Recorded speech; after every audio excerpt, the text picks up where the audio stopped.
I'm an architect and I run a practice with my partner Sunitha called 100 Hands in Bangalore. And yeah, I don't know. I went to college in Bangalore in BMS College. This is way back I graduated in 94 and then I worked in Doshi's office for a year before going abroad to MIT to do my master's in urban architecture and urbanism. This I completed in 1998, and then worked in the US for a few years before coming back in 2003, and we've had our practice since then. Um, Apart from architecture, uh, I spend a lot of time drawing. I read a lot, and yeah, I hope to travel. So I take any excuse to get out to travel. So yeah.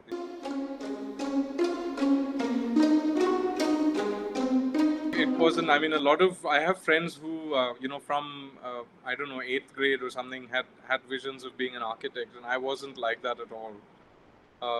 For me, I kind of fell into architecture thanks to a wonderful teacher I had in school, and so he, when we were in 12th standard, he would have these sort of orientation, sessions, and then he told me that, having seen me for so many years, that maybe architecture was a good field. So completely on his advice and without having any knowledge, we don't have any architects in my family or in our extended family, and so I was kind of the first one to venture into something completely unknown. So it wasn't a life's calling or like a vocation in that sense, completely serendipitous.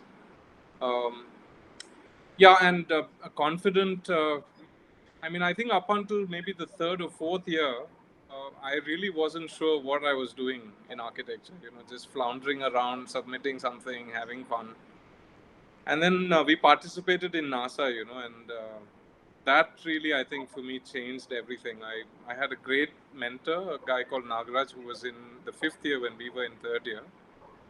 And just his mentorship and his guidance, and then, all of us working together, it kind of gave a certain real direction. And it kind of, I think that was people ask me, when does the light go off? And I think that time doing NASA, maybe in my third year, was kind of the time when I kind of realized that this was something worthwhile. So don't ignore NASA. Yeah.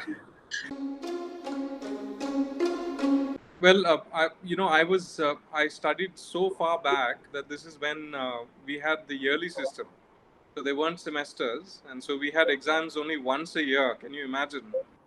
And we had, in some instances, we had like one design project for the whole year. So I remember in fourth year, we did a hospital design for the whole, whatever, 8-9 months of college. Um, so I think that, of course, there are benefits and there are lots of things that are lost in that sort of very long, session. But I think the big benefit of that was that we had a lot of time to ourselves, just figuring stuff ourselves out, preparing for things. And I don't know if, we're losing this in practice now, but everything needs time to gestate, to come to some kind of shape, to get, the plan in a way has to emerge, and so that takes time. And having all of this time in college really sort of brought that to bear, that you would really be able to spend time to flesh something out. Whereas in today's scenario with the semesters and with so many subjects and, you're really overwhelmed as a student, I find that, of course, you get out with kind of a surface knowledge of a lot of things, but I think it takes a lot of time to get to terms with all the things that you need to do in the time that you have. So I think I don't know what the balance is, and I don't know how we go everywhere in the world. People are taught in the same way. They're in semesters or trimesters. And so this yearly fashion or the yearly scheme is completely, I don't think we can go back to that anymore. I mean, to be absolutely honest with you, we didn't work on it for a year. Usually NASA used to be in December, November, December, something was NASA. So the first, whatever, 4 months of the term, we would basically spend most of the time preparing for NASA. Like we would get the brief, and then our college particularly was really sort of into GSEN, the Urban Design Trophy. And there was DY Patil in those days, which was the sort of analysis trophy.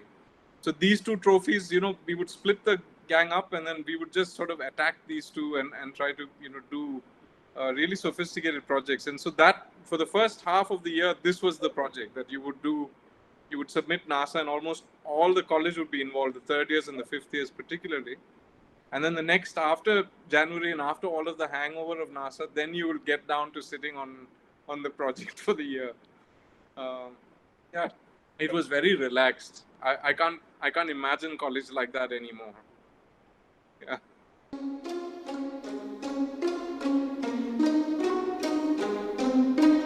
Of course, like I said, I mean, NASA gave me great exposure, the ability to work on these projects, all in those, and it's still like that. I mean, the colleges who would be hosting NASA would really spend a lot of time developing the briefs for these projects. And so they were really challenging, and they would put out a certain notion that you really had to think about. And I remember one particular DY Patil trophy which we participated in, and we had, Kurla Varki was on the jury for that, and this amazingly intense discussion about Indianness and identity, that to this day, when I'm talking to students who are doing their thesis, I mean, it's all valid, the memories from that time at NASA, and this exposure to teachers who otherwise we would never have met.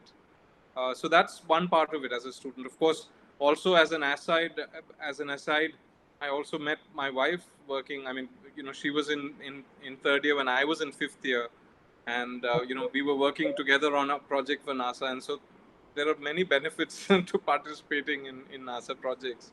So as a student, so that was a great exposure. And then now, of course, you still feel that energy, going for a NASA, get together or one of these big conventions.